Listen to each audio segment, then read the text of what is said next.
But quite seriously, they can read medical Yes. examination. They even did it in the US where Donald Trump's doctor apparently didn't carry out any serious tests and claimed that he's one of the headiest presidents in history. Thank you. So it's important to make sure that there is a physical angle to it and also there's a mental angle to it.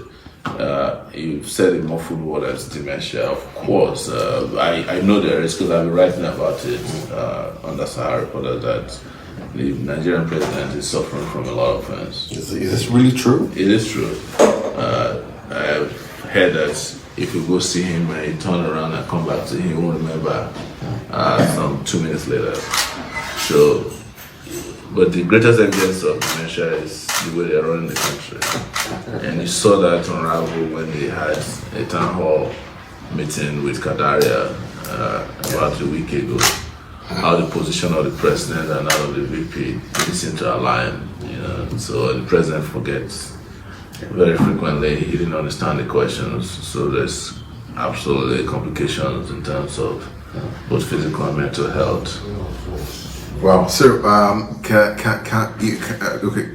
if I get it correctly, are you trying to say the president is the government is not in the hands of the president? No, there's no question about it. The government is in the hands of a cabal, and we know them. The wife of the president has said it, but even before she said it, we have extensively written about members of the cabal, and they are the ones they are holding, power. Buhari is just holding power on behalf of. He's a proxy to a very, very domineering cabal. Okay, now let's move away from that. You said something that the PDP represents people who destroyed our past. Yes. And both the PDP and the APC. And APC. Yes, because if you look at it, they are not different. They're the same people. Yes. Now, but if you look at the permutation now, if you look at the way things are, it appears people are somehow gravitating towards the APC and the PDP. Now, what do you have to say about what does that actually show? There is no evidence, in my view, empirical evidence that people are gravitating. In fact, what we're seeing coming out of the field, what we're seeing from interaction with people is that they are sick and tired of both the PDP and the APC.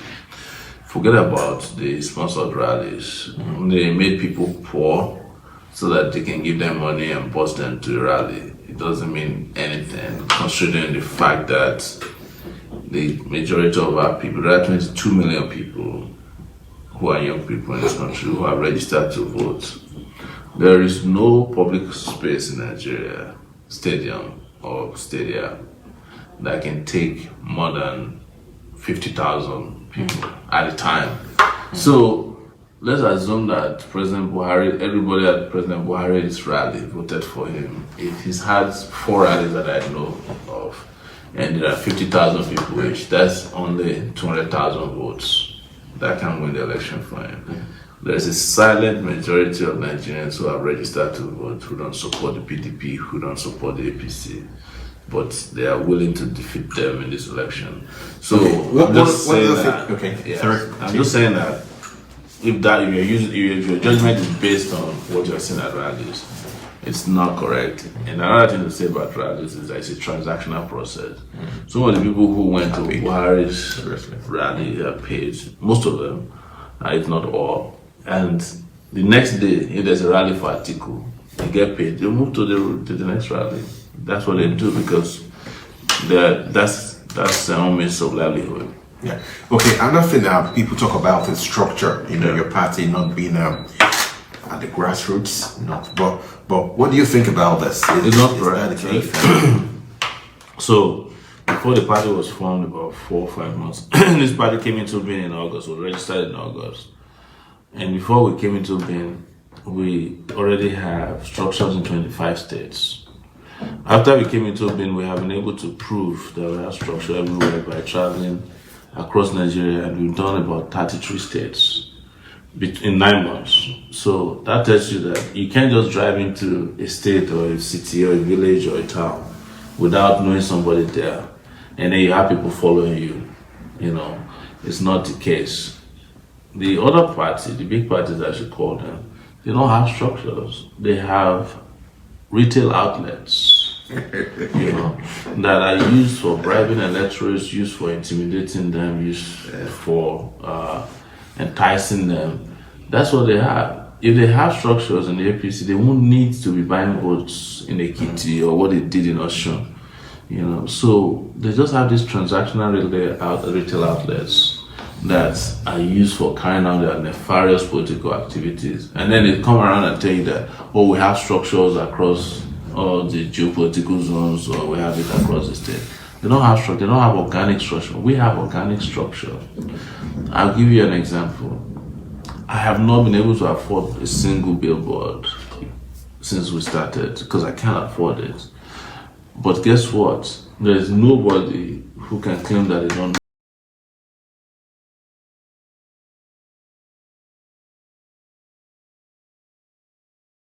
know us and our ideas and the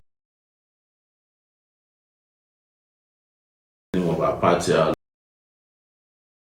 logo at this point. Not many people can claim that.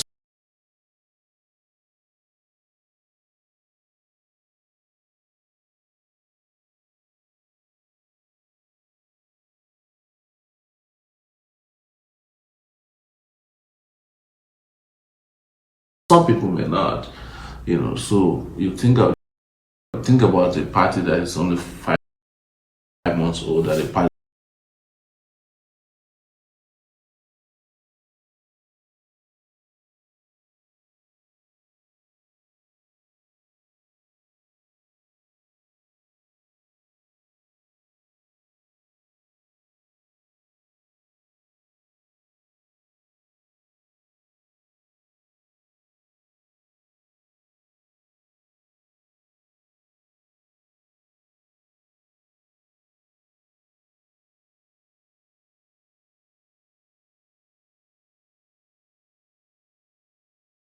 that's 4 years old, another one that is 20 years old.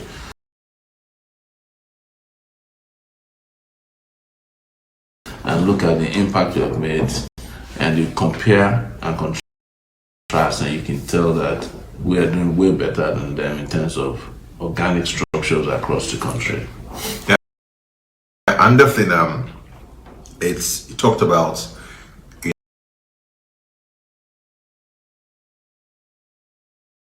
making the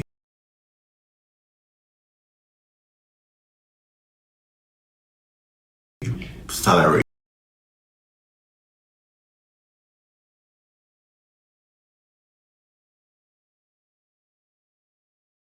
of minimum wage. Yeah, minimum wage, sorry. 100,000 naira. Mm-hmm.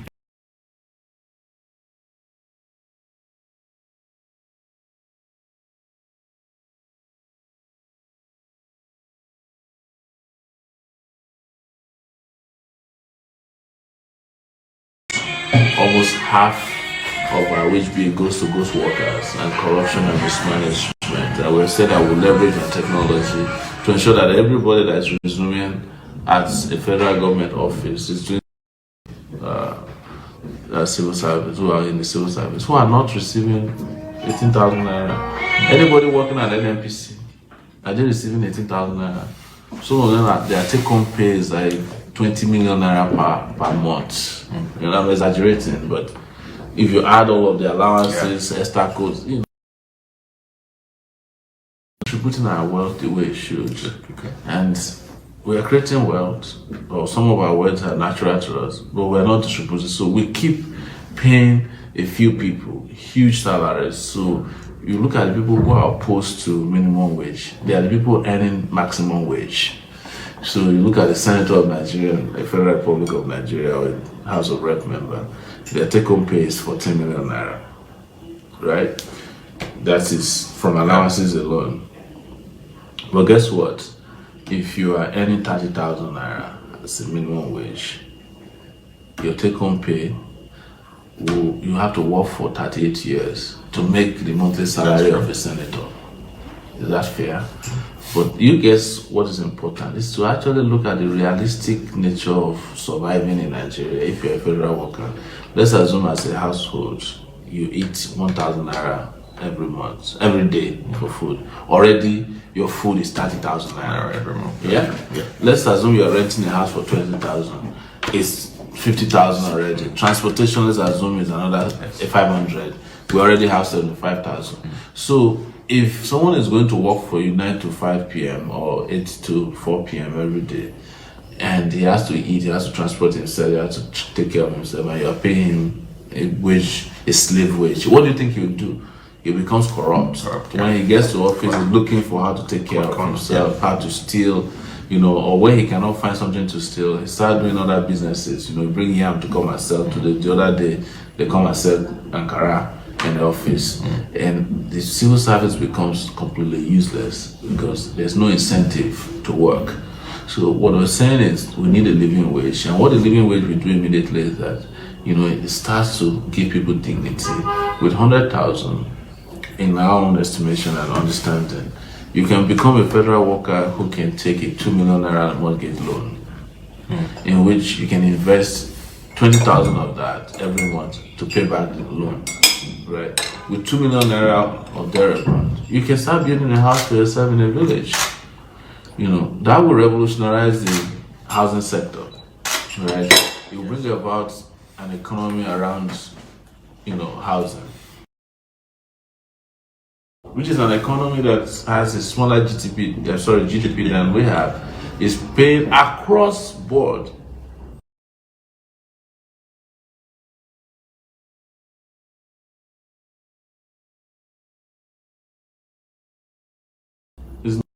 But you want to be a biggest economy, and the wage to GDP ratio is some of the lowest in the world. So our GDP is about 500 billion naira per annum.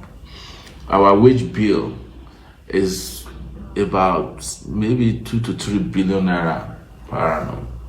What percentage of our GDP is that? How do you want to stimulate the economy? How do you want to encourage people to spend and save when they're being paid slave wages?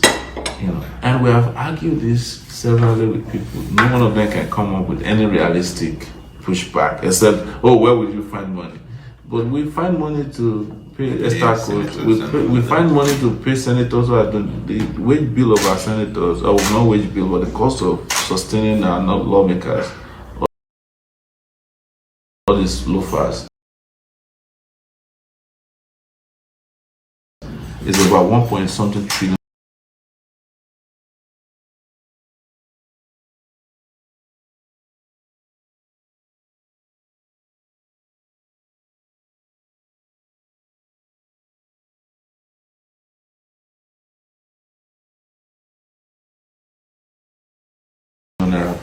System.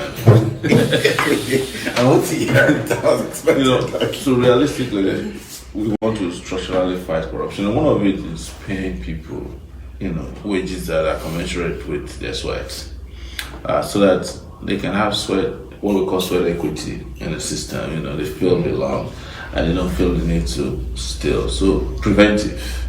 In one of the other part is using technology to prevent the stealing of what is available. Now,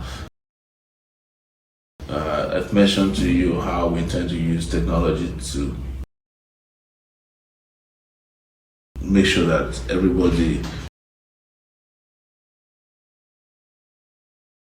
who is in federal civil service is identified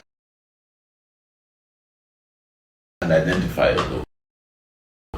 Right? And so that when you claim that you have 900,000 workers, you're actually paying 900,000 workers.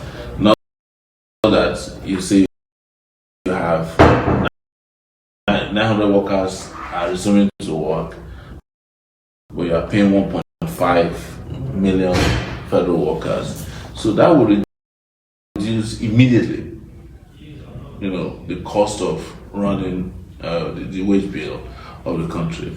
So the second thing, of course, is to ensure that everything that you can use technology to blockchain technology can improve revenue tracking, for example. The importer can help us improve our contracting system. Our contracting system can be improved by technology. I didn't want to say importer. Porter is not what I'm trying to say. You have several other technological ways in which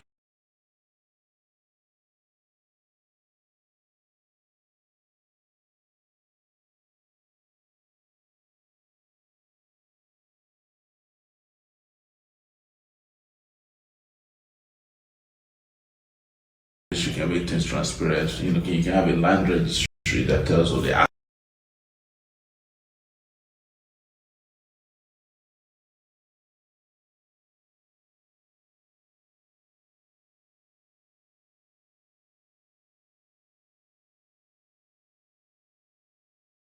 assets of everybody, and you can search what people have in terms of assets and the country like Abuja or across Nigeria. You can have, contractors through the CAC have searchable databases of who is the federal contractor and if they exist or they don't exist. You can have payment of salaries through cashless means, which already is in existence, but also trackable. You can have encryption of communications for financial reasons that bypasses people who otherwise would intercept and steal or rob the country. You can have a financial intelligence system that is technologically driven,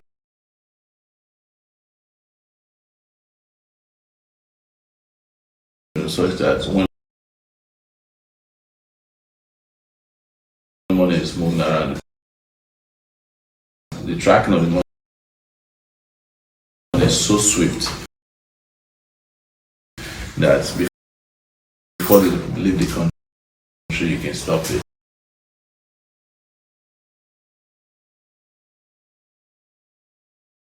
And the next stage is enforcement, which is where you have the EFCC